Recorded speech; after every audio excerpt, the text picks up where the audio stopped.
अभिवादन स्वीकार कीजिए ब्रजेश मिश्रा का और आप देखना शुरू कर चुके हैं द डिबेट। बहनों भाइयों, प्रथम चरण के चुनाव को महज 6 दिन बाकी बचे हैं, 7वें दिन चुनाव है। इस बार का चुनाव बहनों भाइयों बहुत महत्वपूर्ण, निर्णायक और बहुत बड़ा चुनाव है। ये कोई सामान्य चुनाव नहीं बल्कि असामान्य चुनाव इस बार है। लेकिन जब आप फील्ड पे जाएंगे तो ये इस असामान्य चुनाव का और इस असाधारण चुनाव का एक ठंडापन भी महसूस करेंगे लोगों के भीतर।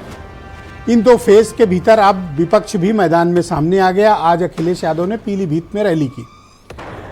बहुजन समाज पार्टी की तरफ से आकाश आनंद भी लगातार कैंपेन कर रहे हैं। हालांकि कांग्रेस का कैंपेन अभी स्टार्ट नहीं हुआ, लेकिन इन दो क्षेत्रों में क्या चल रहा है, प्रथम चरण दूसरे चरण में आज अमित शाह ने भी मुरादाबाद में बड़ी रैली करके विपक्ष को ललकारा है। आज चर्चा इसी विषय पर करेंगे और साथ में इसके बारे में भी बात करेंगे ये बहुजन समाज पार्टी कौन सा बड़ा खेल करने की तैयारी कर रही है। इनकी जो प्रत्याशियों की सूची आ रही है वो ऐसा लगता है कि वो दोनों तरफ बमबारी चल रही है। आज की चर्चा इसी विषय पर। बहनों भाइयों, उत्तर प्रदेश की जो राजनीति है वो बहुत ही निर्णायक मुहाने की तरफ पहुंच रही है। आपने देखा होगा कि प्रथम और दूसरे चरण का जो चुनाव है, जिन 16 सीटों पर रामपुर से लेकर मथुरा तक इसमें जो सीटें सम्मिलित हैं, इस बार की ये 16 सीटें, जिसमें प्रथम चरण की 8 सीटें जो सहारनपुर से शुरू होकर रामपुर तक जाती हैं। चुनाव बड़ा ही निर्णायक मोड़ पर है। भारतीय जनता पार्टी ने अपनी पूरी ताकत लगा रखी है इस क्षेत्र में। 2 रैलियां प्रधानमंत्री जी ने की, होम मिनिस्टर की भी आज मुरादाबाद में रैली की हुई और उत्तर प्रदेश के मुख्यमंत्री प्रतिदिन 3 रैलियों को संबोधित करते हैं। बाकी डिप्टी सीएम लोग भी लगे हुए हैं, उनके भी 3-3, 4-4 कार्यक्रम प्रतिदिन हो रहे हैं। बीजेपी ने जितने संसाधन हैं इस इलाके में झोंक रखे हैं और जयंत चौधरी को भी लगा रखा है। लेकिन बहनों भाइयों, पहले की भी डिबेट में मैंने आपसे कहा और आज फिर इस बात को दोहराता हूं, चुनाव में वो उल्लास, वो उमंग, वो ऊर्जा और चुनाव की वो गर्माहट इस बार थोड़ी महसूस नहीं हो रही है। या तो जनता साइलेंट है, वोटिंग का पैटर्न बिल्कुल अलग होता है उत्तर प्रदेश में, और मतदाताओं का वोटिंग बिहेवियर भी बिल्कुल अलग होता है। विपक्षी दलों में आज से प्रचार कार्य शुरू हुआ। अखिलेश यादव ने पीलीभीत में आज बड़ी रैली की और भारतीय जनता पार्टी पर बहुत ही करारा अटैक किया। लेकिन बीजेपी ने भी चौतरफा बमबार्डिंग कर रखी है। उनके नेता सिर्फ सड़क पर हैं, जमीन पर हैं और लोगों के बीच हैं। कांग्रेस भी है लेकिन अभी पहुंचे नहीं है, उनके दूसरे कार्यकर्ता भी मुकाबले के लिए मैदान में। बहुजन समाज पार्टी की तरफ से आकाश आनंद बड़े करारे हमले कर रहे हैं। लेकिन क्या मायावती की गैर मौजूदगी थोड़ा देर से नहीं है और ये नुकसान नहीं कर रही है बीएसपी को? ये देखने वाली बात होगी। मायावती अब कुछ दिनों के बाद प्रथम चरण में अपनी रैलियों को, कुछ एक रैलियों को संबोधित करेंगे। बहनों भाइयों, मूल विषय ये है कि बहुजन समाज पार्टी की जो प्रत्याशियों की लिस्ट है वो बहुत चौंकाती है। कई बार ऐसा लगता है कि समाजवादी पार्टी को नुकसान हो रहा है, जैसा कि पॉलिटिकल पंडित लोग आकलन करते हैं। लेकिन इस आज की जो सूची आई है वो बताती है कि वो भारतीय जनता पार्टी को ज़्यादा नुकसान कर रहे हैं। कैसे? अब हर पॉलिटिकल पार्टी को अपना चुनाव लड़ने का हक है, लेकिन आज जो 3 टिकट सर्वाधिक चर्चा में बीएसपी के रहे हैं वो बस्ती से दयाशंकर मिश्रा,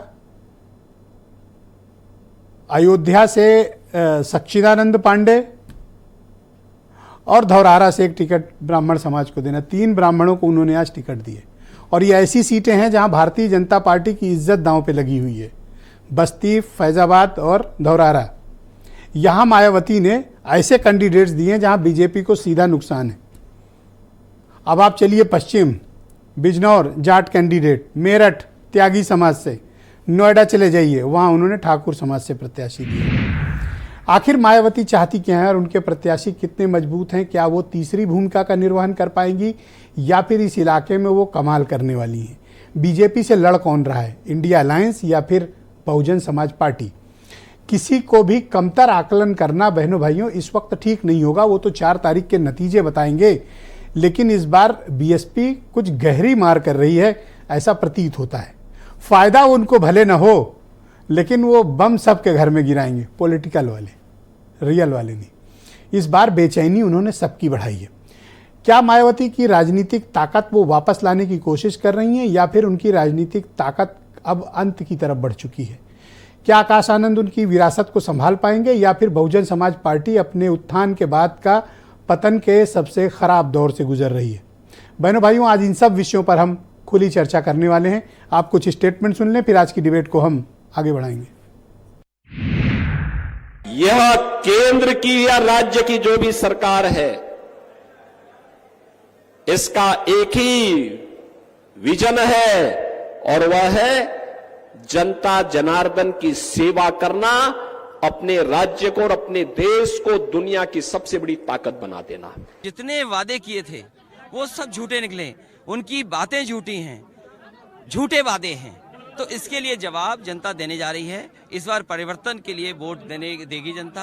जो लोग 14 में आए थे, 24 में इस बार बाहर हो जाएंगे। इंडिया गठबंधन सबसे ज्यादा सीटें जीतेगा और मुझे जो माहौल लग रहा है, हो सकता है पहले चरण में सब सीटें इंडिया गठबंधन जीत जाए।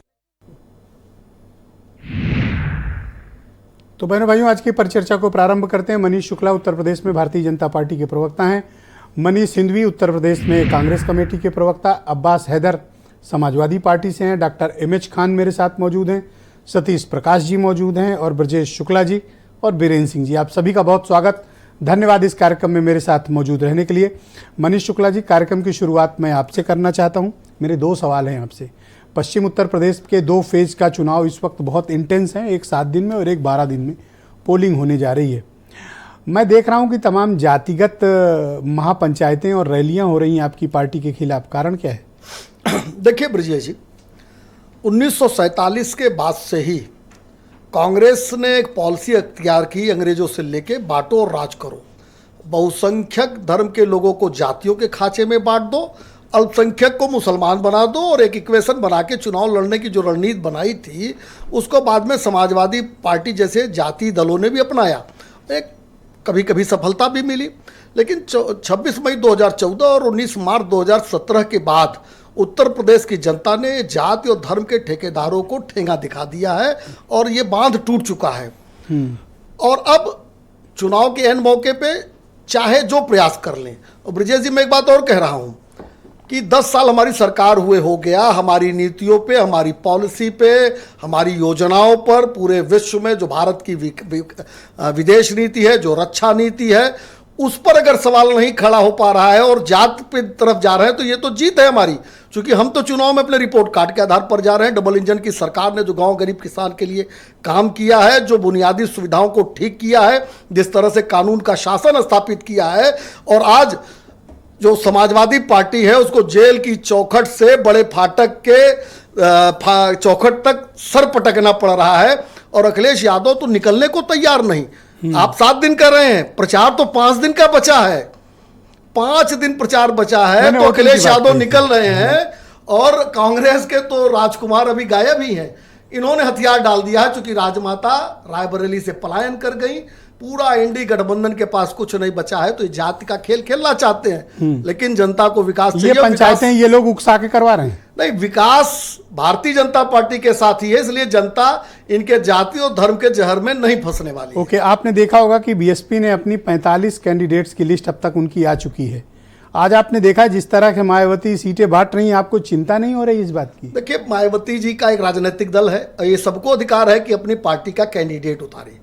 और ये सवाल हमसे नहीं, इंडी गठबंधन से पूछना चाहिए, जो कल तक हम, अगर आप अपनी बात को जो आप कह रहे हैं उसके आधार पर कर रहा हूं कि कल तक तुम हम बी टीम हमारी बता रहे थे। हाँ, कह रहे अगर आप कह रहे हैं कि हमारे लिए चैलेंज दे रही हैं, तो ये गलत हुए। नहीं, दोनों घर पे बम फेंक रही हैं इस बार। पूरे देश में ये लोग के पास जब नहीं बचता है कोई विषय, तो कभी बी टीम घोषित करेंगे, कभी जाति। मैं एक एग्जाम्पल देना चाहता हूं। हैदराबाद में ओवैसी के खिलाफ किसने दमदार प्रत्याशी उतारा है? भारतीय जनता पार्टी ने। कांग्रेस कहां चली गई वहां?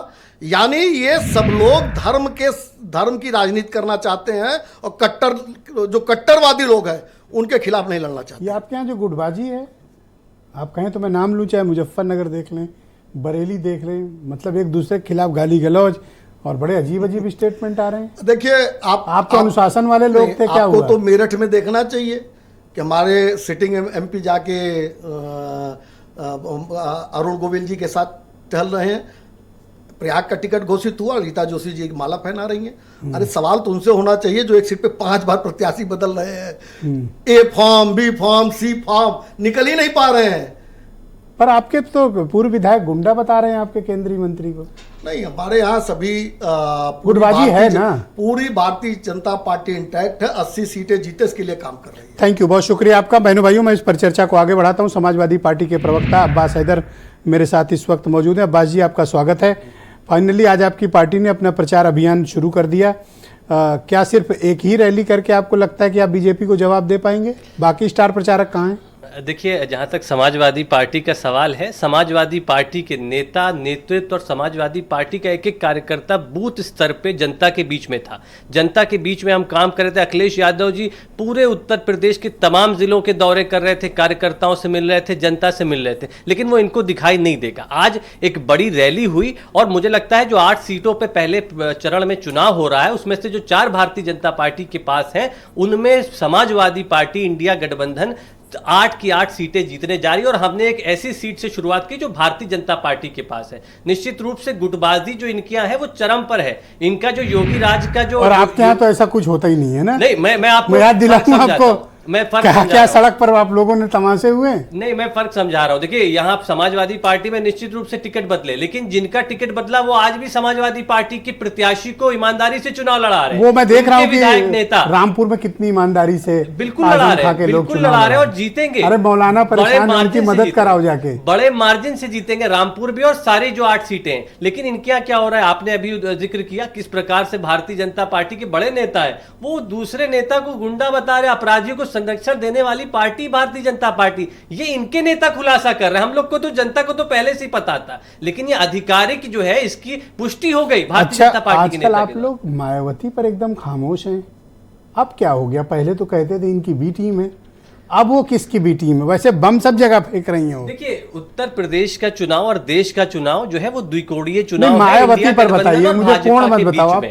मायावती के बारे में आप क्या ओपिनियन है? मायावती जी क्या वो बीजेपी की बी टीम है? नहीं, मुझे नहीं पता। मायावती जी बड़ी नेता है, मायावती जी चुनाव लड़ रही है, उनको लड़ना चाहिए। और भी दल चुनाव लड़ रहे हैं, लेकिन जनता ने मन बना लिया है। जनता भारतीय जनता पार्टी को सत्ता से बेदखल करना चाहती, इसलिए वो इंडिया गठबंधन समाजवादी पार्टी की ओर देख रही है। नहीं, देखिए, आप ही लोग कहते थे कि ये बीजेपी की बी टीम है। नहीं, हम अब आपको उनके खिलाफ बोलने में क्या प्रॉब्लम? देखिए, हमारा उनसे गठबंधन भी था, हमारा उनसे गठबंधन भी था। हम चुनाव लड़े, किसको ज्यादा फायदा हुआ किसको नहीं हुआ इसका आकलन हुआ। उसके बाद 2024 में हमने दूसरा निर्णय लिया और 2024 का निर्णय वो है जो देश की जनता चाहती है, वो उसको उनकी भावनाओं को देख करके शब्दों से मत खेलिए।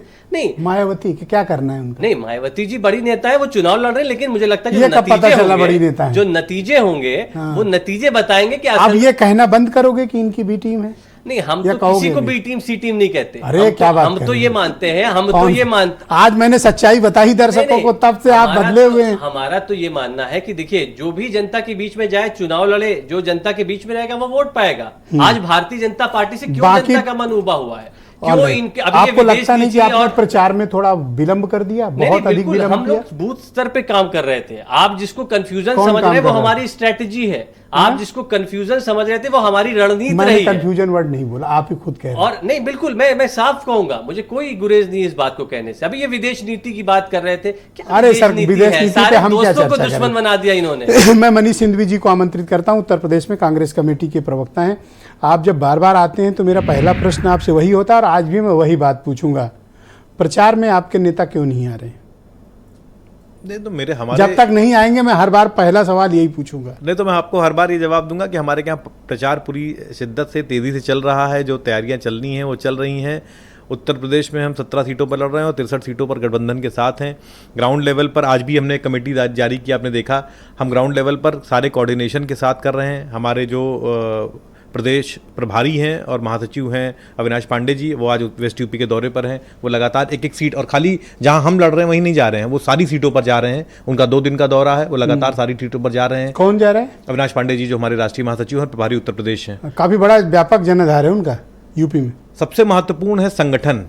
अगर संगठन मजबूत होगा, कोई रैली उली करोगे, रैली होगी, पांडे जी जाके क्या कर लेंगे? रैली होगी, इसी हफ्ते होगी। उनको तो बताना पड़ेगा कि सारा बड़ी रैली होगी और एक मंच पर इंडिया गठबंधन के सारे नेता आएंगे। बड़ी रैली, हाँ, एक रैली, बड़ी रैली होगी। बस एक फेज में एक रैली इंडिया गठबंधन की एक बड़ी रैली होगी। हम भाई, आपने तो इमरान मसूद को कहा जाओ लड़ो, वो बेचारे के पास जितनी ग्राउंड फोर्स थी जेल के लड़ गया, अब बीजेपी घेर लिया है। अब आप उसको कवर फायर नहीं दे रहे हो। पूरे भारत में चुनाव लड़ना है हमको उत्तर प्रदेश के साथ साथ पूरे भारत में चुनाव लड़ना है और हम मजबूती से पूरे भारत में चुनाव लड़ रहे हैं, क्योंकि हम इनका सफाया तभी कर पाएंगे जब हम पूरे भारत में मजबूती से इनको फेस करेंगे। और जहां 80 सीट है वहां कोई दिलचस्पी नहीं, आप बाकी भारत देखिए यहाँ पर जो हमारा प्रमुख गठबंधन 2-4 रैली तो करा दो कम से बिल्कुल कम। होगी, इलेक्शन तक 2-4 रैलीज नहीं होंगी, उससे ज्यादा रैलीज होंगी। जो हमारे क्या वॉर रूम है उसमें खाका बनकर तैयार है, और 2-4 कह रहा है, मैं कह रहा हूं उससे ज्यादा रैलीज। कोई तालमेल का अभाव है आपके? एकदम तालमेल का अभाव नहीं। मैंने कहा नहीं कि हम आज हमारे जो राष्ट्रीय महासचिव प्रभारी हैं, मैंने कहा उस संगठन का काम देखने निकले हैं, तो अगर मैं उनका पूरा का पूरा प्लान आपको दूंगा तो वो सिर्फ सहारनपुर नहीं जा रहे हैं, वो पश्चिम यूपी की सारी सीटों पर जा रहे हैं, जहां हम लड़ रहे हैं, जहां सपा लड़ रही है, वो हर जगह जा रहे हैं। आप कागज पे मिला लेते हैं कि इतने हमारे वोट नहीं, सपा के हैं। अगर हमको कागज पे मिलाना होता, अगर कागज पे मिलाना होता तो ग्राउंड पर काम अगर करते कागज तो पे मिलाना होता तो हम लोग एक नहीं, महीने मेरी बात का अदरवाइज मत लो, मैं तो मेरा काम पूछ रहा। बिल्कुल भाई आप समीकरण मिला रहे हो कि इक्वेशन मिला रहे हो कि 10 + 4 14 नहीं, पर ग्राउंड पे ऐसा होता नहीं है। तो आज प्रभारी महासचिव के ग्राउंड पर जाने का मकसद क्या था? भाई मुझे एक बात बताओ, आज अखिलेश यादव की रैली में आपकी पार्टी का कौन सा बड़ा नेता पहुंचा? ये सपा की अपनी रैली हम बता दे रहे, आपके केवल जिला अध्यक्ष मौजूद थे वहां पे। मैं डिबेट में आने से पहले वो फुटेज निकलवा के चेक किया हूँ। देखिए, जब गठबंधन की रैली होगी तो सारे लोग रहेंगे। कबूल लो भाई। अच्छा, एक बात बताइए कि कबूल लो। हाँ नहीं, सभी नेता हाँ रहेंगे। कौन था? सब रहेंगे, जिला अध्यक्ष थे बस, और समाजवादी पार्टी के अब भी आप होंगे, इनकी बारी है ना, इनको आम आदमी बहुत पार्टी छोटी की सी भी बात, होंगे। बहुत छोटी सी बात है। सपा अपने आप में एक इंडिपेंडेंट दल है, कांग्रेस अपने आप में इंडिपेंडेंट दल है। भैया आप इंडिपेंडेंट बात मैं करो, मिल के लड़ रहे हो, अब ये अलग बात अलग पूरी ना कर बोलो, दूं, मैं ना, बात पूरी कर दूं। ना, सपा अपना प्रचार कर रही है, हम कर रहे हैं। मैंने कहा जब गठबंधन की रैली होगी तो सारे लोग होंगे। हमारा देखिए, मैंने कहा नहीं कि आज हम जब 1 महीने से यहाँ तैयारी कर रहे थे सांगठनिक लेवल पर, तो आज ग्राउंड पर जाने का क्या मकसद है? ग्राउंड पर जाने का मकसद सिर्फ इतना है कि कार्यकर्ताओं को यह संदेश देना है कि हमें मिलकर चुनाव लड़ना है। और एक बात ये तो वही बात हुई, जिसको मर्जी वोट दे दो, नहीं तो नहीं, अगर ये जरूरत होती तो हम निकल कर ग्राउंड पर जाते ही। मैं डिबेट करता हूं, आपको टेलीफोन करता हूं कि मनीष भाई आओ, आज मेरी इस टॉपिक पे डिबेट है। अब मैं ये सोच लूं कि अरे मनीष हिंदवी की गरज होगी, अगर मनीष हिंदवी की गरज होगी तो 8 बजे आके बैठ जाएंगे। तो मैं ये बात लगातार टॉपिक जब आएंगे तो बता देंगे। मैं ये बात लगातार कह रहा हूं, आप सुन नहीं रहे। मैं बात लगातार कह रहा हूं, मैं कह रहा हूं हम कहो तो मैं हमको वोट दे दो। लगातार कह रहा हूं कि आज उनके जमीन पर जाने का मकसद सिर्फ इतना था कि कार्यकर्ताओं में आपसी सामंजस्य स्थापित कराना। एक बात जान लीजिए, अगर कार्यकर्ता आपस में मिलजुल कर काम करेंगे तो जीत आपकी होगी, और हम लोग लगातार इस बात को मजबूत कर रहे हैं कि गठबंधन मजबूत है। अब मैं आपके दोस्त डॉक्टर एमएच खान को आमंत्रित, मैं एक बात पूरी करना चाहता हूं। मैं मुझे अगले राउंड में रख लीजिएगा, अपन थोड़ा सा आगे बढ़ाते हैं, एक राउंड आगे बढ़ते हैं। खान साहब आपका स्वागत। मैं ये जानना चाहता हूं कि ये मायावती का इंड गोल क्या है, वो चाहती क्या है? आज मैंने देखा कि वो ज्यादातर धमाके उन्होंने बीजेपी कैंप की तरफ किए, चक्कर क्या है खान साहब?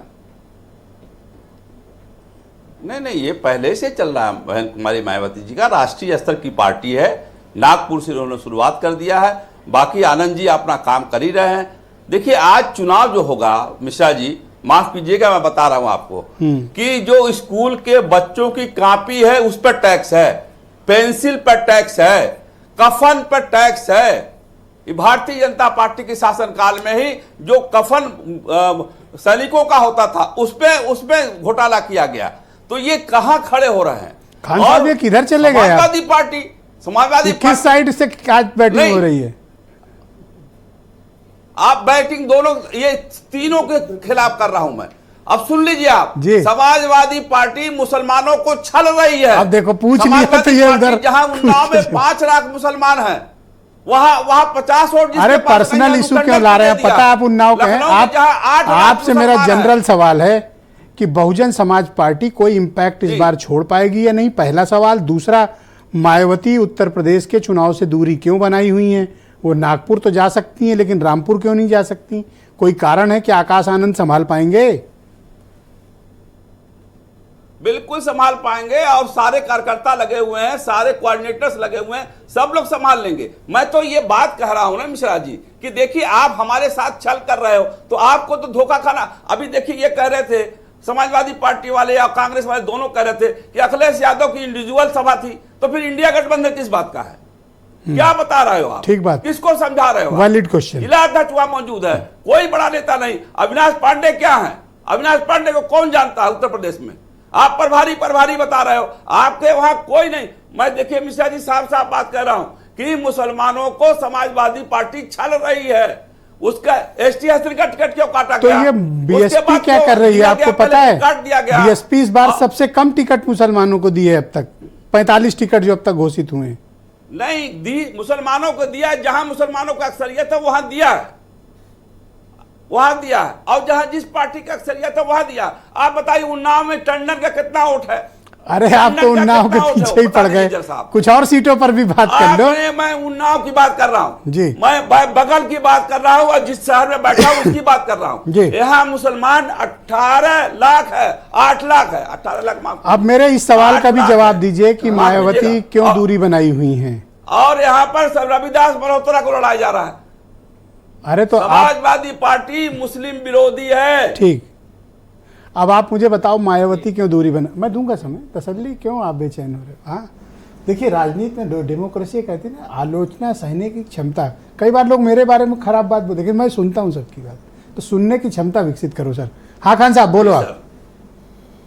सर जी, जब मैं यही कह रहा हूँ कि जब महंगाई चरम सीमा पर है, जब किसानों की खाद पर टैक्स और तो सर यही बात तो बीएसपी को आके कहनी चाहिए। जब किसानों तो ये बात क्यों नहीं कह रही मायावती जो आप मुझे कह रहे हैं? अच्छा, मायावती जी तो कह रही हैं, एलानिया कह रही हैं, आनंद जी कह रहे हैं, सारे लोग कह रहे हैं। अगर कोई नहीं कह रहा है तो समाजवादी पार्टी है नहीं कह रही है। अच्छा, वो तो खाली पोलराइजेशन करना चाहती है। थैंक यू खान साहब, शुक्रिया। इतना आप बेवकूफ समझ रखा है आपने। आज मैं समझ गया आपका एजेंडा आज मुसलमान। आज तक आपने अध्यक्ष नहीं बनाया किसी मुसलमान को, आज तक आपने किसी को डिप्टी सीएम नहीं बनाया मुसलमान को। आप मुसलमान का वोट लेना चाहते हैं, मुसलमान वोट नहीं करेगा, आपकी समाजवादी पार्टी और कांग्रेस ध्वस्त हो जाएगी और बसपा देखिएगा उभर के सबसे। ठीक है खान साहब, शुक्रिया, आप हमारे साथ मौजूद रहिए। अगले राउंड में आपके बाकी विचारों को हम सम्मिलित करेंगे। मेरे साथ सतीश प्रकाश जी मौजूद हैं, बहुत ही जाने माने चिंतक हैं और बहुजन समाज पार्टी के एक वक्त में प्रवक्ता भी रह चुके हैं। सतीश जी, ये जो टिकटों का बंटवारा है, आप इसके बारे में क्या आकलन करते हैं? क्या मायावती बीएसपी कोई इम्पैक्ट छोड़ पा रही है इस एरिया में या नहीं, या फिर वो इक्वली भारतीय जनता पार्टी और समाजवादी पार्टी का सिर्फ नुकसान चाहती है बीएसपी? ब्रजेश जी, अगर उत्तर प्रदेश की पूरी पॉलिटिक्स को आप देखते हैं और आमतौर पर बीजेपी उकसाती है, समाजवादी पार्टी इस बात को कहने में कहीं कोई गुरेज नहीं छोड़ती कि Bahujan Samaj party B party है बीजेपी। इस टिकट के डिस्ट्रीब्यूशन ने इतना शानदार माहौल और इतना शानदार चैलेंज जो क्रिएट किया है। उत्तर प्रदेश में बाइपोलर इलेक्शन नहीं है। उत्तर प्रदेश के अंदर चुनाव है, ट्रायंगल चुनाव है, त्रिकोणीय चुनाव है। दोनों दौर के आप देखेंगे, एक एक सीट के ऊपर बात की जा सकती है। मैं खान साहब के अपने विचार हो सकते हैं, लेकिन एक बात यह भी मानना पड़ेगा कि देखिए अखिलेश जी या समाजवादी पार्टी का उद्देश्य क्या है। क्या अखिलेश जी 27 की तैयारी कर रहे हैं या अखिलेश जी का उद्देश्य बीजेपी को जो केंद्र सरकार है उसको चुनाव से हटाना? इन पूरे के पूरे दोनों जो दौर की सीटें हैं, अगर दलित और मुस्लिम आबादी को आप देखेंगे तो लगभग हर सीट के ऊपर 50% आबादी दलित और मुसलमानों से ज्यादा तो बीएसपी ब्राह्मण्स को टिकट दे रही है इस बार। सर ये प्रतीत होता है कि 2007 में जो सोशल इंजीनियरिंग वाला फार्मूला आया था, क्या उसको रिपीट किया जा रहा है? नहीं, देखिए दो चीजें हैं, मेरी बात को सुनिए। देखिए बहुजन समाज पार्टी के मूल में है जितनी जिसकी संख्या भारी उतनी उसकी हिस्सेदारी। आज उत्तर प्रदेश का जो ठाकुर समाज है वो सवाल उठाते हैं, हालांकि वो बीजेपी के लीडर्स का अपना आंतरिक विरोध हो सकता है, लेकिन बहुजन समाज पार्टी ने पहले ही दौर में 3 ठाकुर समाज के लोगों को बाकायदा वोट दिया। गाजियाबाद से 4.5 लाख वोट ठाकुर समाज के आते हैं। बड़ा मजबूत कैंडिडेट बहुजन समाज पार्टी ने रखा। अब देखिए यहाँ महत्वपूर्ण सवाल क्या है, मैं मुस्लिम समाज से ये नहीं कह सकता, वो भी अपना एक दिमाग रखते हैं, जिसको चाहे उसको वोट दे, लेकिन ये सच्चाई है कि अगर वास्तव में ही बीजेपी को उत्तर प्रदेश से रोकना है तो कहीं ना कहीं दलित मुस्लिम को पास आकर के ये वोट ट्रांसफर करना ही पड़ेगा। देखिए मुजफ्फरनगर में बड़ी चालाकी के साथ ये समझाया जा रहा है कि 2 जाट मतदाता हैं, एक मलिक है और एक हरिंदर मलिक, एक बालियान है एक मलिक है। लगभग कितना जाट मतदाता है? दलितों से उनकी संख्या कम है, जाट मतदाता 2 जगह बटेगा। अगर जो प्रजापति समाज का जो कैंडिडेट है, अगर वहां मुस्लिम समाज का वोट ट्रांसफर होता है तो निश्चित रूप से परिणाम चेंज होगा। यही अगर इमरान मसूद अगर अकेले चुनाव लड़ते सर, वोट ट्रांसफर तो आप ऐसे बता रहे हो जैसे बैंक में पैसे हो, मनीष सिंघवी के और मनीष शुक्ला के बैंक अकाउंट में ट्रांसफर कर दें, ऐसा नहीं होता सर। ट्रांसफर जैसी कोई चीज नहीं होती। नहीं, देखिए लोकतांत्रिक व्यवस्था में किसी भी मतदाता को आप, वो उसका मन है, जिसको चाहे वो उसको वोट दे, लेकिन आपको आंकड़ा तो पेश ही करना पड़ेगा। तो स्ट्रेटजी क्या हो सकती है आपके मुताबिक इस बार मायावती की? जी, मायावती की इस बार रणनीति क्या लग रही है आपको फिर? नहीं, देखिए रणनीति, बहुजन समाज पार्टी एक राष्ट्रीय पार्टी है, वो नेशनल पार्टी है। मैंने पहले भी कहा था कि गठबंधन आप उत्तर प्रदेश में करेंगे, गठबंधन एक आदमी कहेगा कि हम गठबंधन करना चाहते हैं, अखिलेश जी गठबंधन करने के बाद ये कहते हैं कि मैं बहुजन समाज पार्टी के साथ गठबंधन नहीं करूंगा, कांग्रेस सिर्फ उत्तर प्रदेश में। इस राउंड का लास्ट क्वेश्चन है आपसे कि मायावती मिसिंग क्यों है यूपी के पॉलिटिकल कैंपेन से, आ क्यों नहीं रही है? देखिए दो चीजें हैं। उत्तर प्रदेश में अभी फसल का समय है, गेहूं की फसल चरम पे है, और बहुजन समाज कन्विंसिंग बात नहीं है, गांव में रहता है ना ना, ना वो ना मजदूरी ना करता ना, है। दूसरी कन्विंसिंग बात अगर आप नहीं है। देखेंगे, चुनाव सर पे है, 5 दिन अभी अभी मनीष जी बता रहे थे प्रचार का बचे, 4 दिन बल्कि बचे, 17 को तो हो ही जाएगा। अब कह रहे हो फसल कटेगी तब आएंगे, ये नहीं कन्विंसिंग बात नहीं। आप सुनिए, कल से बहन जी की दौरे शुरू हो रहे हैं ना। देखिए मेरा मानना यह है, आकाश जी कहीं ना तो कहीं कितना 13, 14, 15, 16 और 17, मतलब आपको 4.5 दिन मिले।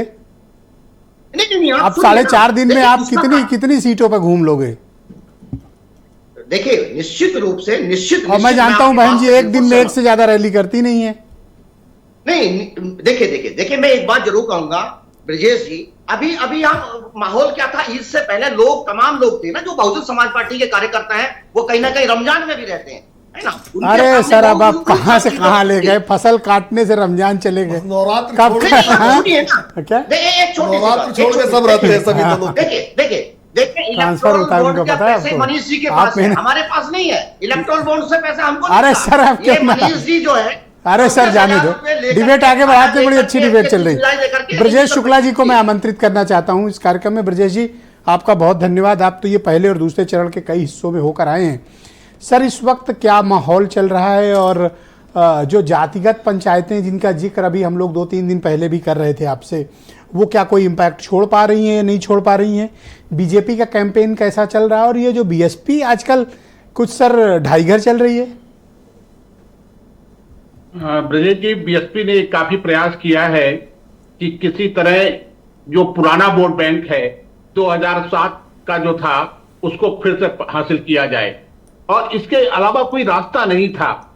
इसके पहले भी कई प्रयास हो चुके हैं, लेकिन इस बार एक बदलाव मुझे जो दिखा है फील्ड में, तो बीएसपी का जो अपना वोट है, जो अपना कैडर वोट है, जो अपना जाति आधार पर सजाति जो वोट है, वो बीएसपी के साथ जा रहा है।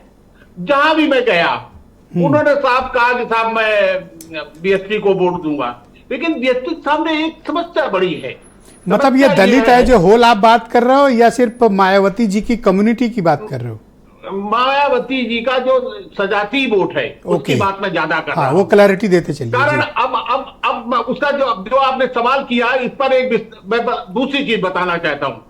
जैसे ठाकुर द्वारा है, अब ठाकुर द्वारा में जो मुरादाबाद सीट के अंदर आता है जी, वो उस ठाकुर द्वारा में वाल्मीकि समाज भी है और उनका सजाती भी है। अब वाल्मीकि पूरी तरह बीजेपी से जुड़ा हुआ है वहां पर, और जो उनका साथ है वो कहीं हिलने को तैयार नहीं है। वो कहता है कि साहब हारे जीते मायावती के साथ जाएंगे। बीएसपी के साथ सबसे बड़ी दिक्कत ये हो रही है कि उसको अन्य वोट का जो सहारा होना चाहिए वो उसका सहारा नहीं मिल पा रहा है पूरी तरह से। कारण में जब मुस्लिम क्षेत्रों में गए, जैसे मैं नगीना की बात करता हूं, जैसे मैं मुरादाबाद की बात करता हूं, तो वहां पर जो मुस्लिम वोट है वो जिस तरह मिलना चाहिए, बसपा समझा रही है लोगों को, बसपा कह रही है कि साहब मुझको वोट देंगे तो मैं हरा सकता हूं, इनके दम नहीं है हरा के। आपने 17 देख लिया, आपने 22 देख लिया, आपने 19 देख लिया, तो ये नहीं हरा सकते, मैं हरा सकता हूं। ये जो आज आपने देखा कि जो बीएसपी की लिस्ट आज आपने देखी होगी, क्या महसूस किया आपने? ये बस्ती में, फैजाबाद में, धौरारा में जो टिकट ब्राह्मण समाज को दिए गए, ये कोई इम्पैक्ट छोड़ पाएंगे या सिर्फ ये एक लास्ट अटेम्प्ट है बीएसपी को रिवाइव करने का? नहीं, देखिए मुझे जो लगता है बहुत ज्यादा नहीं छोड़ पा रहे हैं, जी। कारण क्या कि सब वोट बढ़ा हुआ है। और ब्रजेश जी, जहां तक मैं देख रहा हूं कि बीएसपी के साथ सबसे बड़ी दिक्कत ये आ रही है कि उसे जो अतिरिक्त वोट मिलना चाहिए वो नहीं मिल पा रहा है। तो सर, ये जो 12.5% का वोट शेयर है, आपके मुताबिक ये इंटैक्ट रह पाएगा या ये बिखरेगा या बढ़ेगा? नहीं, वो हमको लगता रहेगा। 12.5% कर सकते। हाँ, वो रहेगा। कारण क्या है, इससे नुकसान किसको होगा? उनका वोट है। अगर ये इंटैक्ट रहती है, बीएसपी बीएसपी इंटैक्ट रहती है, तो नुकसान किसका है? नुकसान दोनों का अपना अपना है जी। जैसे पूरे मुरादाबाद दौरा किया, वहां हर जगह वो है, लेकिन जो ठाकुर द्वारा कस्बा है वहां देखा बीएसपी बहुत अच्छा लड़ रही है। तो वो नुकसान किसको हुआ? वो सैफी चुनाव, इरफान सैफी चुनाव लड़ रहे हैं। इसी तरह अपना अपना वो है, क्षेत्र है, जहां पर कहीं बीजेपी को नुकसान करती है, कहीं वो, लेकिन वो जो फार्मूला विनिंग का जो होना चाहिए वो नहीं है। और दूसरा बात आप कह रहे थे कि जो पंचायतें हो रही हैं, ब्रजेश जी, इसके पहले आपने देखा होगा पंचायतें, करीब 40 पंचायतें हुई थी किसान पंचायत के नाम पर, और कहा गया था उसमें ज्यादातर जाट समुदाय के लोग। ब्रजेश जी, आज मैंने डिबेट में आने से पहले, आज दोपहर से शाम तक मैंने पश्चिम उत्तर प्रदेश में जो भी मेरे दोस्त हैं पत्रकार, करीब 30-35 लोगों को मैंने टेलीफोन किया। कोई बता रहा था त्यागी पंचायत हो रही, कोई बता रहा था कि शाक्य पंचायत हो रही, कोई कह रहा था ब्राह्मण पंचायत हो रही, कोई कह रहा था ठाकुर पंचायत हो रही है। ये कौन लोग हैं जो इस तरह का माहौल बना रहे हैं, और ये पंचायत कर कैसे पा रहे हैं? इन पर तो मुकदमे चलने चाहिए, ये तो उल्लंघन कर रहे हैं एमसीसी का। नहीं ब्रजेश जी, ये पंचायत कर रहे हैं, लेकिन अब मैं मुजफ्फरनगर को बता रहा हूं आपको जी। पंचायत जो है, आप सरदना का परिणाम, सरदना विधानसभा, इसके जड़ में सरदना है, 24 संगीत सोम है, लाख वोट की 24। हाँ, संगीत सोम। अब ये पंचायत जो है अन्य वर्गों को एकजुट किए दे रही है वहां पर। हाँ, अच्छा, ये इकट्ठे हैं तो हम भी इकट्ठे हो जाएं। वो और लोग भी इकट्ठा कर रहे हैं। वो जितना आक्रामक बोलते हैं, अन्य वर्ग उतना ही आक्रामक हो जाता है, वो अंदर अंदर बोलता है। ब्रजेश जी, मैं दूसरे चरण में आपके बाकी विचारों को भी स्थान दूंगा पंचायतें हुई थी जी, उसी तरह ये भी असर नहीं। मैं वीरेंद्र जी भी हमारे साथ इस कार्यक्रम में जुड़ चुके हैं। थैंक यू ब्रजेश जी। मैं वीरेंद्र जी, आप मुझे बताइए कि इस वक्त पहले और दूसरे चरण में क्या माहौल है, क्या चल रहा है उस इलाके में, कैंपेनिंग कैसी चल रही है, कौन पक्ष ज़्यादा वहाँ पर जनता के बीच अपना प्रभाव छोड़ने में कामयाब हो रहा है, और दूसरा सवाल, मायावती क्या चाहती हैं फाइनली? देखिए, पश्चिमी उत्तर प्रदेश का जो चुनाव था, खास तौर से पहले चरण में, जिसमें सहारनपुर, कैराना, मुजफ्फरनगर, बिजनौर, नगीना, मुरादाबाद, रामपुर और पीलीभीत सीटें हैं। सबसे पहले यहाँ पर जो दोनों बड़े दल हैं जी, ये टिकट कटने और काटने की घटना से परेशान हैं, चाहे और गुटबाजी से, चाहे वरुण गांधी का टिकट कटा हो, चाहे आजम खां के लोगों का टिकट कटा हो, संजीव बलियान का और जो मामला चल रहा है संगीत सोम के साथ, उधर एसटी हसन की जो नाराजगी है मुरादाबाद में टिकट कटने से, ये दोनों दलों में ये चीज़ें आपको देखने को मिलेंगी। अब बात आती है कि जो समीकरण है जाती है, वो किस ओर इशारा करते हैं। मायावती वहाँ पर एक इम्पॉर्टेंट फैक्टर बनती हैं, सहारनपुर से लेके बिजनौर तक। हालांकि आरएलडी को बिजनौर सीट मिली है और वो उम्मीद कर रहे हैं कि वो इसको जीतेंगे, लेकिन देखिए, जातीय पंचायतें हर चुनाव होती हैं और जातीय नाराजगी पश्चिम में सबसे ज़्यादा होती आई है। पिछले चुनाव में किसान से ज़्यादा कौन नाराज था और जीती भाजपा। तो ये पंचायत और नाराजगी और विरोध चाहे जो हो, लेकिन पश्चिमी उत्तर प्रदेश में फायदे में भाजपा रहती है। पहले चरण में लड़ाई जरूर जो है त्रिकोणीय है, इसमें कोई शक नहीं, लेकिन मायावती तो अभी कहीं नहीं जाने वाली हैं। आकाश आनंद जा रहे हैं, उत्तर प्रदेश से उन्होंने पहली बार रैलियां शुरू की हैं जी, लेकिन केंद्र सरकार ने दोनों दलित नेताओं को सुरक्षा दे दी, वाई कैटेगरी की, सपा के किसी नेता को नहीं दी। तो लोग ये कहने लगे हैं कि दलित वोटों पर भाजपा चारों तरफ से डोरा डाल रही है।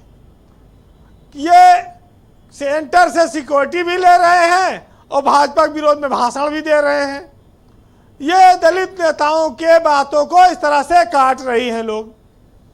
वैसे पश्चिमी उत्तर प्रदेश में मायावती के हाथी ने काफी परेशान किया है। आप कह सकते हैं कि उनके टिकट वितरण ने तहलका मचाया है और कहीं बीजेपी को कहीं सपा को वो नुकसान कर रहे हैं।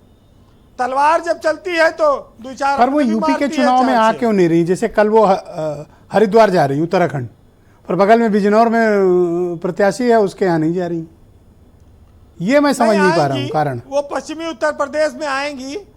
मायावती की आप तैयारी को अगर देखें तो ये कह सकते हैं कि 2024 के साथ वो 2027 की भी तैयारी कर रही हैं। उनके जो कैंडिडेट का घोषित करने का तरीका है वो सोशल इंजीनियरिंग, ब्राह्मण दलित के गठजोड़ को मजबूत करने की एक कोशिश है। हालांकि सतीश चंद्र मिश्रा भी तो नहीं जा रहे हैं कभी अभी प्रचार में, ये भी तो सवाल आना चाहिए, लेकिन अभी देखना होगा जी। वैसे पश्चिमी उत्तर प्रदेश में मायावती ने पिछली बार कई सीटें जीती थीं। अब इस बार क्या पोजीशन रहेगी ये तो परिणाम बताएंगे, लेकिन पहला चरण जो है वो टिकटों के कटने से, भीतर घात से, नाराजगी से भरा हुआ है। इतना आसान नहीं है कि कोई एक तरफा जीत हासिल करेगा, और चुनाव भी वो क्या जिसमें कांटे की लड़ाई ना हो। भाजपा तो खैर उसके पास देखिए ताकत है, शक्ति संतुलन है, फौज है, वो तो लाभ में रहती ही है, लेकिन विपक्ष की रैलियां इतनी कमजोर हैं। पहली रैली आज अखिलेश यादव ने की है, अभी तक न राहुल गांधी, न मायावती, न और कोई दल आया। हाँ, तो मिसिंग है स्वाभाविक है, सवाल तो खड़ा होता है। लेकिन मायावती 10 चुनावी रैलियां पश्चिमी उत्तर प्रदेश में उनकी तय है, वो करेंगी, ये बात साफ है। वैसे पश्चिमी उत्तर प्रदेश में इंडिया गठबंधन को जो वोट मिलेगा उसमें साफ है कि मुसलमान का मिलेगा या जो मोदी विरोधी या भाजपा विरोधी वोट है वही मिलेगा। उसी आधार पर ये लड़ाइयाँ चल रही हैं। लोकतंत्र की रक्षा के लिए लोग गुहार लगा रहे हैं। लोग विपक्ष कह रहा है कि लोकतंत्र खतरे में है। मोदी तीसरी बार आएंगे तो भाजपा कहती है कि दुनिया में डंका बजेगा। ऐसे हालातों पर तमाम सारे व्यंग हैं। सुनिएगा एक कि सफर में भले ही दुश्वारियां हैं लेकिन अभी भी राख में चिंगारियां हैं, और झुकेगा सर नहीं हरगिज, हमारे पास भी खुदारियां हैं, और सियासत गोई अब आसान नहीं है, यहाँ हर कदम पर मकारियां हैं, और हरे होंगे कहाँ पेड़ों के सपने, यहाँ पर लकड़हारों की जद में हमेशा आरियां हैं। बहुत शुक्रिया वीरेंद्र जी, आपका बहुत बहुत धन्यवाद ग्राउंड जीरो से अपने इनपुट, फीडबैक और पॉलिटिकल ऑब्जर्वेशन हमें उपलब्ध कराने के लिए। बहनों भाइयों, डिबेट का दूसरा चरण प्रारंभ करते हैं। मेरे साथ यूपी में बीजेपी के प्रवक्ता मनीष शुक्ला मौजूद हैं। मनीष जी, मैं आपसे जानना चाहता हूं, भारतीय जनता पार्टी को ग्राउंड पे जनता के बीच इतना क्यों मेहनत करनी पड़ रही है? कोई परेशानी है आपको? ब्रजेश जी, दरअसल हमको आदत है मेहनत की। हमारे नेताओं को जनता के बीच जाने में कोई गुरेज नहीं है, कोई डर नहीं है, कोई भय नहीं है, और उनके पसीने से हमको बदबू नहीं आती है। अभी आपने देखा होगा कि भारतीय जनता पार्टी को छोड़ के कांग्रेस, सपा, बसपा सबने कहा कि हम तो राष्ट्रीय दल हैं जी, और हम लोग तो क्षेत्रीय दल हैं। हमारे प्रधानमंत्री 3 बार आ चुके पश्चिम में, गृह मंत्री आ चुके 3 से 4 बार, मुख्यमंत्री 3 बार जा रहे हैं, और ये लोग राष्ट्रीय दल हैं।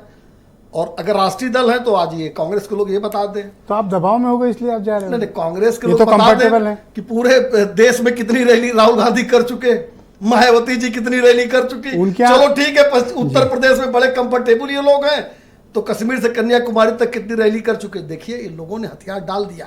हथियार तो उसी दिन डाल दिया जिस दिन श्रीमती सोनिया गांधी ने राज्यसभा से जाना स्वीकार कर लिया। उसी दिन इंडिया अलायंस ने ये तय कर लिया, जान लिया। ब्रजेश जी, कुछ अब 24 मैं दूंगा, अब ये कुछ अपनी बारी 24 और 27 में कुछ होने वाला नहीं है।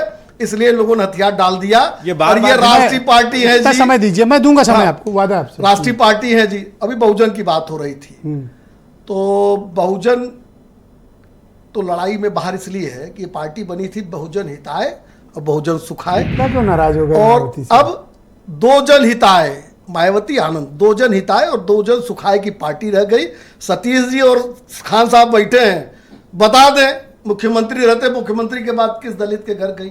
दलितों के जो सामान्य दलित हो, जो गरीब दलित है, जो गांव गिराव में रहता, उसके लिए मायावती जी ने क्या किया? नाराज नहीं रहते थे अभी, मैं कभी, आज क्यों नाराज हैं आप लोग? मैं तभी नाराज था, न अभी नाराज हूं मैं। कल हमारे ऊपर ये चस्पा था कि बी पार्टी हमारी है, आज ये लोग कह रहे हैं कि बड़ा अच्छा टिकट घोषित हो गया, आपने भी कह दिया। तो हम नाराज नहीं है, हम तो जो यथार्थ मेरे समझ में आता, मेरे अपनी समझ में आता, मैं आपके सामने कह रहा हूं 80 में 1 सीट इन लोग को मिलने नहीं जा रही है। सोनिया जी ने ये जान लिया, तभी उन्होंने रायबरेली छोड़ दी। ऑलराइट, अब बोलिए Manish ji, out of turn आपको मौका देता हूँ। ऐसा है कि गांव में संजीव बलियान का विरोध हो रहा है, गांव में नहीं जा पा रहे हैं, और इनके बार बार जाने का कारण सिर्फ ये है कि राजपूत समाज, सैनी समाज, त्यागी समाज। तो मैंने सवाल पूछ लिया तो आपने नहीं, ये देखिए मैं पहले से लिख के लाया। ठीक, ये जो गांव में पंचायत हो रही है उसका कारण है। उसका दूसरा बड़ा कारण यह है कि योगी जी को खुद जाना पड़ा था इस लेवल पर, इनके यहाँ आपसी घमासान और सिर्फ डबल चाल है। मैं बात पूरी करूं, आपने कहा। दूसरी बात और समझिए, सबसे बड़ा मुद्दा क्या है कि मनरेगा की मजदूरी पूरे उसको देखिए इफेक्ट कैसे डालेगा। 1.5 करोड़ मनरेगा कार्ड धारक यूपी में है, आपने सिर्फ 7 रुपया मनरेगा की मजदूरी यहां पर बढ़ाई, 230 से 237 किया। आपके अगल बगल स्टेट्स में 281, 290 रुपया मिल रहा है। आप कैसे जवाब देंगे? आप कैसे जवाब देंगे कि आपने 45 किलो का बोरा 40 किलो का कर दिया? आपने पैसा नहीं बढ़ा, लेकिन पब्लिक ओपिनियन में ये सब बातें नहीं आ रही। पब्लिक ओपिनियन में सब आ रही है। अभी एक सर्वे हुआ है लोक नीति और CISDS का, उसने कहा है, पूरे भारत में सर्वे किया कि अनएम्प्लॉयमेंट सबसे बड़ा मसला बनकर आ रहा है लोगों की, आम लोगों की बात में। एक इनकी सर्वे एजेंसी ABM, उसने कहा 80 में 80 जीतेंगे। तो वही तो मैंने कहा कि आप परसेप्शन कुछ बना लीजिए, लेकिन जनता के बीच में जो परसेप्शन है स्पष्ट है। अभी इंटरनेशनल लेवल ऑर्गेनाइजेशन है, उसका सर्वे आया, 83% युवा पढ़े लिखे बेरोजगार घूम रहे हैं। और ये आपकी सब आएगा। आप ही जानते हैं जो पर्चा लीक हुआ था अभी लेटेस्ट वाला, उसमें 50 लाख बच्चे थे। अगर 5 लोगों का परिवार मानिए तो मतलब क्या हुआ? 2.5 करोड़ लोग सीधे इफेक्ट हुए। अच्छा, इसको मैंने 2 बार मौका दिया मनीष शुक्ला जी को, ये 4 बार सोनिया गांधी का नाम लिए हैं। सोनिया गांधी अपने पूरा जो उनका कार्यकाल इनको था, क्यों इतनी फिक्र है? इनको फिक्र इसलिए है क्योंकि ये वैसे भी हार रहे थे, ऐसे भी हार रहे हैं। कौन है ना? मैं आपकी यहाँ जो कह कर जा रहा हूँ, हाँ 17 पे आप हारी। नहीं, मैं रायबरेली की बात इन्होंने की थी। अच्छा। रायबरेली सीट हम वैसे भी जीत रहे थे, लड़ेगा कौन सा? कोई लड़ेगा, हमारा कार्यकर्ता इनको हरा देगा। मैं यहाँ चैलेंज करके जा रहा हूँ। और एक बात और बताऊं ब्रिजेश जी, कुछ ज्यादा नहीं हो रहा सर? नहीं, कुछ नहीं। सोनिया गांधी जी ने जो उनका अपना समय था, कार्यकाल था लोकसभा का, वो पूरा किया। अब वो गई है राज्यसभा। ठीक बात, नहीं उनके हेल्थ पे हम लोग टिप्पणी नहीं करेंगे। उस पर व्यक्तिगत टिप्पणी इनकी आदत का हिस्सा है। अब्बास हैदर जी को एक बात और है, एक बात मैंने आप तो हेल्थ का बार-बार नाम भी नहीं लिया। नहीं, आपने अपने नाम नहीं, आप इस तरह से नहीं कह सकते। बोल, मैंने हेल्थ का नाम नहीं लिया उनका। Only 10 second. और वो लगातार सभाएं कर रही हैं। 10 सेकंड। भगवान उनकी हेल्थ को बहुत अच्छा रखे, सभा कर रही है। 1 मिनट। एक सभा की है अरविंद केजरीवाल ने। अच्छा, तो और राहुल गांधी तक भी नहीं कर पाए। राहुल गांधी आज तमिलनाडु में 3 सभाएं कर चुके हैं। कैसी बात करते हैं? झूठ बोलने की। हैदर जी, मुझे आप बताएं कि आप अपनी पार्टी के भीतर की जो कलह और गुटबाजी है उसको कैसे निपटेंगे? मैं उदाहरण के तौर पर रामपुर और मुरादाबाद जैसे कॉम्प्लिकेशन जो पॉलिटिकली आपकी पार्टी के सामने वो रख रहा हूं। अब आप मुझे बताइए करेंगे कैसे? ये तो आपकी विनिंग जीती हुई सीटें थी। नहीं, कोई कला कुटबाजी, बड़ा लूज इलेक्शन आपका चल रहा है। देखिए, इन दोनों सीटों पे, बल्कि 8 जो सीटें हैं, इनमें से पिछले चुनाव में 3 सीटें हम हारे थे, और हम शुरुआत वहीं से कर रहे हैं। पीलीभीत, जहां भारतीय जनता पार्टी लगातार 4 चुनाव जीतती आ रही है, मुजफ्फरनगर जिन्होंने 2 बार जीता लगातार, और उसके बाद कैराना। ये 3 सीट हम पिछले 2019 के लोकसभा चुनाव में जीते थे, यहीं से हम शुरुआत करें। कल मुजफ्फरनगर में अखिलेश यादव जी जा रहे हैं। जो 6 दिन बच रहे हैं, ये 8 सीटें हम कवर करेंगे। भारतीय जनता पार्टी निराश है, हताश है, क्योंकि जनता को फेस करने के लिए इनके पास मुद्दे नहीं है। ये मुद्दों की बात कर रहे थे, विषयों की बात कर रहे थे। किस विषय पे बात करेंगे? हम कह रहे हैं कि हम 450 रुपए अगर मनरेगा वर्कर को देंगे तो इस पे लोग वोट करेंगे हमें, जो लोग चाहते हैं। इन्होंने 16 लाख करोड़ रुपए उद्योगपतियों के 2 दर्जन माफ कर दिए। ये किसानों को जो है MSP पे गारंटी नहीं दे पाए। ये कहते थे किसानों की आय दुगनी करेंगे। अरे स्वामीनाथन फॉर्मूला तो छोड़ दीजिए, MSP पे गारंटी ही दे देते। आप कुछ नहीं किया इन्होंने सिर्फ देश की जनता को ठगने और छलने का काम किया है। युवा बेरोजगार है, 40% से अधिक तो ग्रेजुएट बेरोजगार है। अच्छा, आज मैंने देखा अभी शाम को अखिलेश यादव जी और संजय सिंह की प्रेस कॉन्फ्रेंस हुई। अब आम आदमी पार्टी का सपोर्ट भी आपको चाहिए, यहाँ तो उनका कुछ है नहीं, कोई सांसद नहीं, कोई विधायक नहीं। नहीं, क्यों नहीं है? अब तो मुझे उनका लगता है सपोर्ट कि देखिए, चाहिए। इससे समाजवादी पार्टी ये तो ऐसा लग रहा है रामपुर में मेयर उनका है, आप उसी नहीं, दबाव हमें में तो नहीं, हाथ मिलाएं देखिए, उनसे। हमें तो एक एक व्यक्ति का सपोर्ट चाहिए, हमें तृणमूल कांग्रेस का भी चाहिए, हमें जितनी भी इंडिया गठबंधन की पार्टी है, चाहे वो आम आदमी पार्टी हो, कांग्रेस हो, समाजवादी पार्टी हो, सबका सहयोग चाहिए, सबकी मदद चाहिए, और सब हमारे साथ है आज, क्योंकि देश की जनता ये चाहती है। ये हम एक राजनीतिक दल का सवाल नहीं जी। है, ये सवाल जो है Thank you, देश की please, हाँ। देश की जनता का, ये हम सबका सवाल है, क्योंकि भारतीय Thank you। जनता पार्टी ने हर मुद्दे पे हमें विफल किया है। मैं खान साहब, एमएच खान साहब को आमंत्रित करता हूं। खान साहब, आप पहले राउंड की डिबेट में काफ़ी फिक्रमंद थे कि मुसलमानों को इग्नोर कर रहा है विपक्ष, और आप बार बार उन्नाव का जिक्र कर रहे थे। क्या आप उन्नाव से बीएसपी के कैंडिडेट का नाम आप बताएंगे या फिर मैं बताऊं सर? नहीं, पांडे जी हैं वहाँ हमारे पूरा नाम लीजिए सर।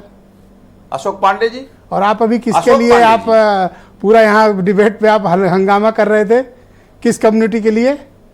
मैं देखिए मिश्रा जी, मैं मिश्रा जी दो बातें दिलाएंगे आपको टिकट करूंगा। पांडे जी को, जैसे मनीष और शुक्ला जी बात कह रहे करेंगे थे मुसलमानों की। आपने नहीं। टिकट कराया उनका, नहीं, और अब पांडे आप जी- वोट मांग रहे हो पांडे जी का मुसलमानों के वोट नाम है। पे।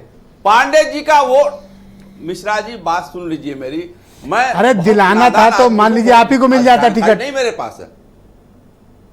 नहीं, मैं कह रहा हूं, मैं सुन तो लीजिए मेरी बात, मेरा दर्द तो सुनिए आप। ब्राह्मण समाज का वोट वहां 50 वोट से ज्यादा है। अच्छा, अनु टंडन का 50 वोट नहीं है। आप उनको क्यों टिकट दिए हैं? मुसलमानों का हक ये समाजवादी पार्टी कहती है कि मुसलमानों की हितैषी है। नहीं, अभी पहली आप कह रहे सरकार थे में मुसलमानों कहा था के कि काफी 18 से वोट हैं, 16% इस पे मैंने आरक्षण पूछा। देंगे। तो मुसलमानों को टिकट मुसलमान दे नहीं, देते मैं यही कैंडिडेट। कह रहा हूं कि ये मिश्रा जी, मेरी पूरी बात हो जाएगी। हाँ, अरे बोलिए। अगर आप सर आप मुझे अगर ऐसे कहेंगे तो बात अच्छा नहीं आ ठीक है, आप बोलो बोलो प्लीज। देखिए, नहीं, चूंकि मुझे मुसलमानों बताया के गया लिए- कि आपने टिकट कराया, इसलिए पूछ रहा हूं। अखिलेश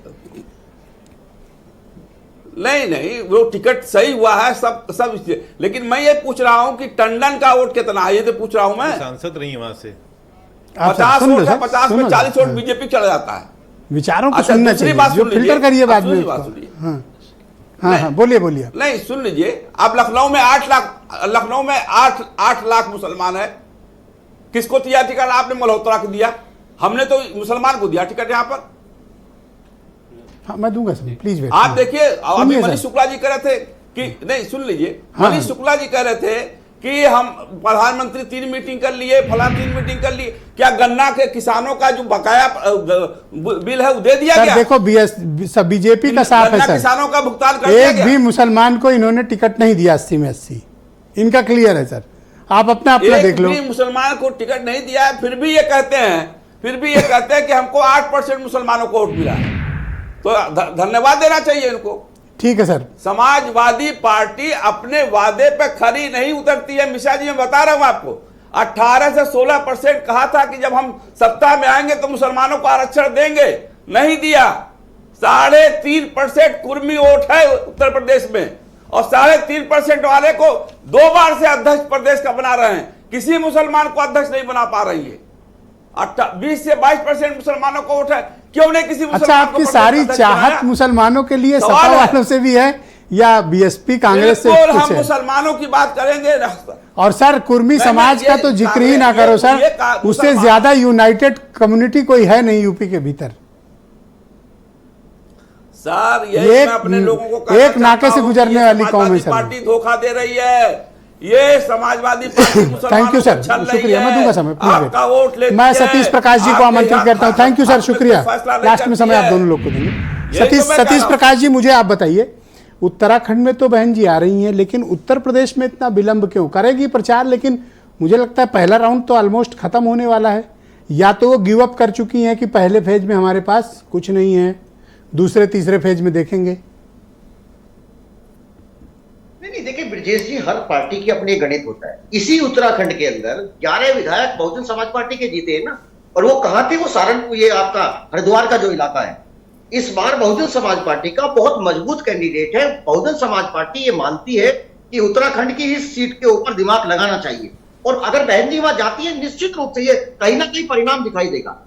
देखिए ब्रजेश जी, मैं एक बात कहूंगा, हर मतदाता का अपना अधिकार है, वो किसको वोट देता है, वो किसको वोट नहीं देता। लेकिन उत्तर प्रदेश में आप एक बात देखेंगे कि ये चुनाव एक अजीब से उदासीन माहौल में, किसी भी मतदाता के पास जाएंगे, चाहे आप बीजेपी के मतदाता के पास जाए या किसी पार्टी के पास में, आप उसमें वो उदासीनता है। हमको ऐसा लगता था कि इलेक्ट्रॉनिक बॉन्ड का इतना बड़ा पैसा अगर बीजेपी के पास होगा तो वो कहीं ना कहीं एक आक्रामकता के साथ, वो लोग रैली तो जरूर कर रहे हैं लेकिन उसका कार्यकर्ता कहीं ना कहीं हताश है, निराश है। पहले कोई भी आम आदमी बीजेपी के किसी कार्यकर्ता से अगर कोई सवाल पूछता था तो बड़ी आक्रामकता के साथ उसका जवाब देते थे। इस बार पूरे उत्तर प्रदेश में अगर आप ग्राउंड रिपोर्ट को देखेंगे तो इस तरह की कोई आक्रामकता उसके अंदर नहीं है। या तो ये 420 वोट का जो आंकड़ा, जो ये भी तो हो सकता है कि उनका वर्कर अब बहुत कंफर्टेबल हो गया हो कि ये वोट तो कहीं जाएगा नहीं, हम ही को मिलेगा। नहीं, ये भी तो पॉसिबल है। नहीं, सुनिए, देखिए दो तीन चीजें आप मानिए। उत्तर प्रदेश के अंदर बाइपोलर इलेक्शन नहीं है, ट्रायंगुलर इलेक्शन है। हो सकता है कि बीजेपी के कार्यकर्ता, ठीक, आपने डिबेट के पहले चरण में भी ये पॉइंट रखा था। मैं ब्रजेश शुक्ला जी को आमंत्रित करता हूं। ब्रजेश जी, ये बाइपोलर है जैसा कि पहले 2022 में हुआ था, या फिर ये त्रिकोणीय मुकाबला बीएसपी बनाने में कामयाब होगी या नहीं?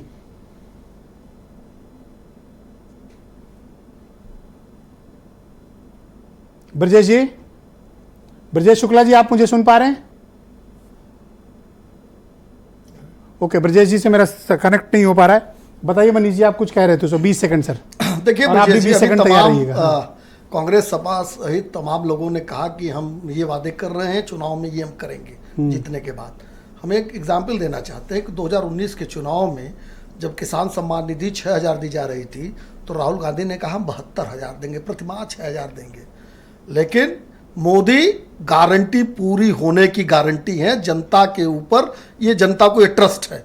इसलिए इन लोग के जो झूठे वादे हैं, तमाम वादे चाहे मैनिफेस्टो में करे, जनता 400 पार कराने के लिए उत्तर प्रदेश में। ओके, अगला 20 सेकंड आपके पास। आपको कि खान साहब पर एतराज था? जी, बहुत ही दुर्भाग्यपूर्ण बात है कि जो बाबा साहब भीमराव अंबेडकर के विचारों की बात करते हैं, वो उत्तर प्रदेश के चुनाव को, देश के चुनाव को हिंदू मुसलमान में बांटने की बात कर रहे हैं। ये चुनाव उन लोगों का है जो हमारे देश के संविधान में विश्वास रखते हैं और वो लोग जो संविधान को बदलना चाहते हैं। ये भारतीय जनता पार्टी के नेता अनंत हेगड़े, इनके बहुत शुक्रिया सर। आप 20 सेकंड आपके पास, क्या एतराज था इनकी बात पे, आप बताइए। थैंक यू सर, शुक्रिया, थोड़ा कोऑपरेट करें। मैं सीधी एक बात कहता हूं कि जो बार बार यहाँ बात 20 सेकंड सर, रैलीज की बात हो रही है। देखिए, हमारा इंडिया गठबंधन के साथ रैलीज का पूरा चार्ट आउट हम लोग कर चुके हैं और हम लोग पूरा चुनाव मिलकर लड़ रहे हैं। पिछले 3 महीने से मुझे कह रहे हो ये बात, और मैं देखो कितना शरीफ आदमी कि आप पर विश्वास करता हूं हर बार। मेरी हर बात कही हुई यहाँ पर सही साबित हुई है।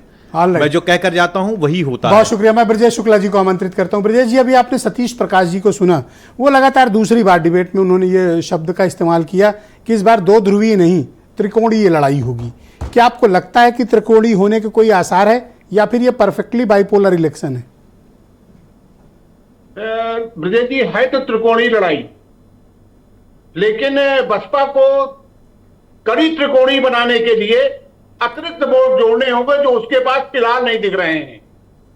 लेकिन त्रिकोणीय इसलिए मैं कह रहा हूं कि वो हर क्षेत्र में 1,00,000-1.5 लाख वोट से ही शुरू कर रहे हैं, लेकिन उसके आगे जाना उनके लिए बहुत कठिन हो रहा है। उनका अतिरिक्त वोट कहां से पाएंगे, ये सबसे बड़ी उनकी चिंता की बात है।